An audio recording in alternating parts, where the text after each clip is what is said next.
कभी सोचा है कि बिना किसी भारी भरकम मेडिकल मशीन के हम अपने शरीर की असली ताकत कैसे जान सकते हैं? आज के इस विश्लेषण में हम इसी पर बात करेंगे और कुछ ऐसे आसान घरेलू तरीकों को समझेंगे जिनसे शारीरिक और दिमागी सेहत का अंदाजा लगाया जा सकता है। तो सवाल यही है कि क्या अपनी सेहत को ठीक से समझने के लिए हमेशा लैब टेस्ट की ही जरूरत पड़ती है? शायद नहीं। इसका जवाब हमारी सोच से कहीं ज्यादा आसान है और हमारी रोजमर्रा की जिंदगी में ही छुपा हुआ है। तो चलिए इस बात को जरा और गहराई से समझते हैं। देखिए, हमारा चलने फिरने का तरीका, उठने बैठने का अंदाज और जो छोटे-मोटे काम हम करते हैं ना, वो असल में हमारी सेहत का एक रिपोर्ट कार्ड जैसा है। ये बहुत ही आम सी लगने वाली चीजें हमारे अंदर की हेल्थ के बारे में बहुत कुछ बता सकती हैं। तो शुरुआत करते हैं सबसे बेसिक चीज से, हमारी ताकत और हमारा बैलेंस। ये हमारी फिजिकल आज़ादी की नींव है और इसे जांचने के तरीके इतने सिंपल हैं कि सुनकर हैरानी होती है। और मज़े की बात यह है कि ये सारे काम, ये सारी हरकतें हमारे शरीर के बैलेंस सिस्टम के लिए एक तरह से इनबिल्ट टेस्ट है। इसमें हमारी मांसपेशियां, हड्डियां और हमारा दिमाग सब एक साथ मिलकर काम करते हैं। अगर ये सब काम बिना किसी दिक्कत के हो रहे हैं तो समझिए कि ये एक बहुत ही अच्छा साइन है। और हाँ, ये वाला पॉइंट तो बहुत ही जरूरी है। देखिए, चाहे किसी की उम्र कुछ भी हो, अगर कोई बिना हाथों का सहारा लिए जमीन से उठ पाता है तो ये उसकी मांसपेशियों और कोर स्ट्रेंथ का एक बहुत बड़ा सबूत है। ये एक सिंपल सा एक्शन है, पर शरीर की ताकत के बारे में बहुत कुछ कह जाता है। अच्छा, तो बड़े बैलेंस की बात तो हो गई। अब आते हैं जरा छोटी और बारीक हरकतों पर, मतलब फाइन मोटर स्किल्स। यहाँ बात होती है छोटी छोटी मसल्स पर कंट्रोल की, जो दिखाती है कि हमारे शरीर और दिमाग में कितना बढ़िया तालमेल है। ये जो स्टेप्स है ना, ये असल में हमारे दिमाग और हाथों के बीच जो कनेक्शन है उसे टेस्ट करते हैं। इन सब कामों में ना बहुत प्रिसिजन और कंट्रोल चाहिए होता है। अगर ये सारे काम आराम से हो रहे हैं तो इसका सीधा मतलब है कि न्यूरोमस्कुलर कोऑर्डिनेशन एकदम सही है। अब यहाँ पर एक फर्क समझना बहुत जरूरी है। अगर किसी चीज को पकड़ते समय हाथ एकदम स्थिर रहते हैं तो ये एक अच्छा संकेत है, लेकिन अगर हाथों में कंपन होती है, मतलब हाथ कांपते हैं, तो ये एक ऐसी बात है जिस पर ध्यान देना चाहिए। हाँ, ये बुढ़ापे में आम बात है, लेकिन फिर भी इस पर नजर रखना जरूरी है।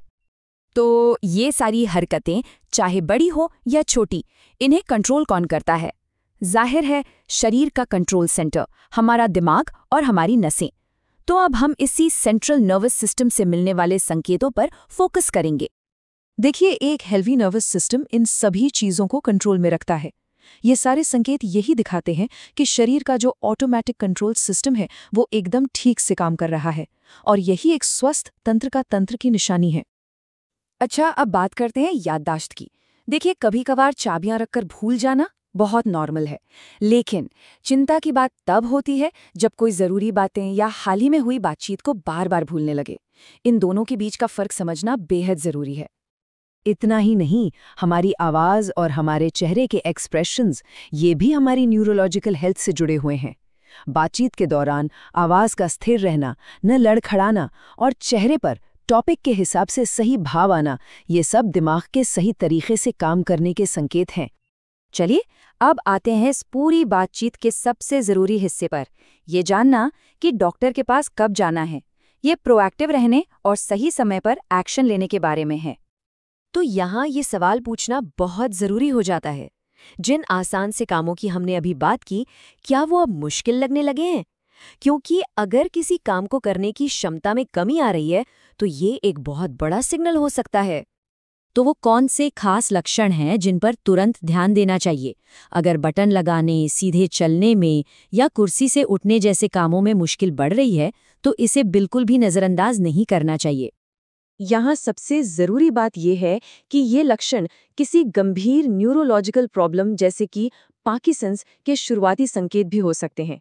इसीलिए इन पर ध्यान देना बहुत ज़्यादा ज़रूरी है। और इसीलिए आखिरी और सबसे सीधी सलाह यही है, अगर किसी में या उनके किसी जानने वाले में ये संकेत दिख रहे हैं तो बिना किसी कंफ्यूजन के अगला कदम एक न्यूरोलॉजिस्ट से मिलना ही होना चाहिए। तो ये सारी बातचीत हमें एक बहुत ही ज़रूरी सवाल पर लाकर छोड़ देती है। हमारा शरीर हमें हर रोज़ क्या बताने की कोशिश कर रहा है? हम कुछ बहुत ही आसान घरेलू टेस्ट देखेंगे जिनसे किसी की भी ताकत और संतुलन का पता चल सकता है। तो चलिए सीधे मुद्दे पर आते हैं। क्या कभी ये सवाल मन में आता है कि अपने शरीर में असल में कितना दम है? लोग अक्सर अपनी फिटनेस के बारे में तो सोचते हैं, लेकिन क्या सच में ये जानते हैं कि उनका शरीर कितना बैलेंस्ड और मजबूत है? और अच्छी बात यह है कि इसका पता लगाने के लिए किसी फैंसी इक्विपमेंट की जरूरत नहीं है। आज हम 3 बहुत ही सिंपल टेस्ट के बारे में जानेंगे जिन्हें घर पर ही किया जा सकता है। ये किसी की भी मौजूदा शारीरिक क्षमता की एक झलक दे सकते हैं। ठीक है, तो पहला टेस्ट है बैलेंस यानी संतुलन का। ये टेस्ट सिर्फ ये नहीं देखता कि कोई कितनी देर खड़ा रह सकता है, बल्कि ये पैरों की मसल्स की क्षमता और दिमाग और शरीर के बीच के कोऑर्डिनेशन को भी जांचता है। तो इसे करना कैसे है? बहुत आसान है। इसमें 3 अलग-अलग पोजीशन में खड़ा होना है और गोल सिर्फ इतना है कि हर पोजीशन में बिना हिले डुले 10 सेकंड तक टिके रहना है। चलिए देखते हैं ये कैसे होता है।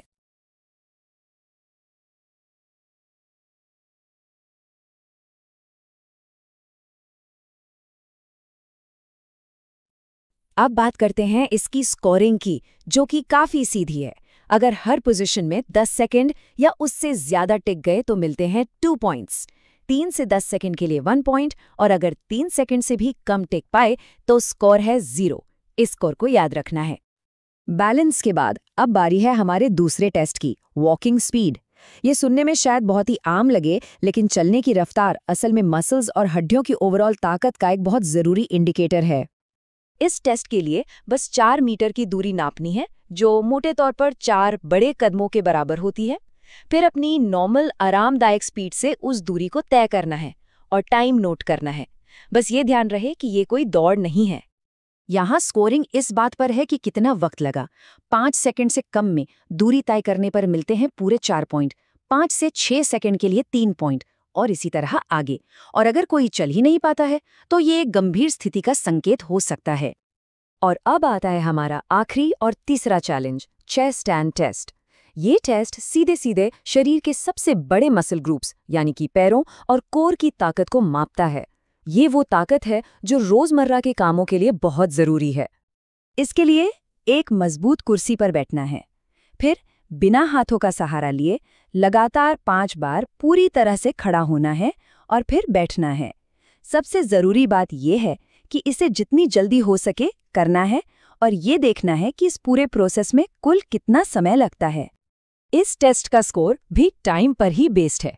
अगर इसे 11 सेकंड से कम में कर लिया तो मिलते हैं 4 पॉइंट, 11 से 14 सेकंड के लिए 3 पॉइंट और इसी तरह आगे।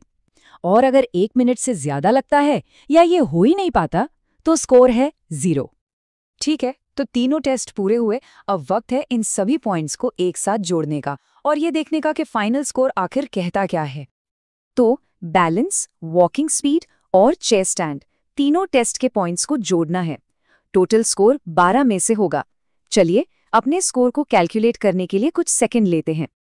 और ये स्लाइड बहुत अच्छी तरह से दिखाती है कि टोटल स्कोर का मतलब क्या है। 10 से 12 का स्कोर बहुत अच्छा माना जाता है, मतलब शारीरिक हालत बढ़िया है। 0 से 3 का स्कोर एक वार्निंग है, लेकिन सबसे दिलचस्प है 4 से 9 के बीच का स्कोर। तो यहाँ सबसे ज़रूरी बात यही है, अगर स्कोर 4 से 9 के बीच आता है तो ये कोई बुरी खबर नहीं है, बल्कि ये एक मौका है। इसका मतलब है कि शरीर में सुधार की बहुत ज़्यादा गुंजाइश है। थोड़ी सी मेहनत से स्थिति को काफ़ी बेहतर बनाया जा सकता है। तो अब जब शरीर की हालत की एक बेहतर समझ है, तो असली सवाल ये उठता है, इस जानकारी का क्या किया जाए? ये जो खुद के बारे में पता चला है, ये किसी की भी हेल्थ जर्नी में एक बहुत पावरफुल पहला कदम हो सकता है। तो अगला कदम क्या होना चाहिए?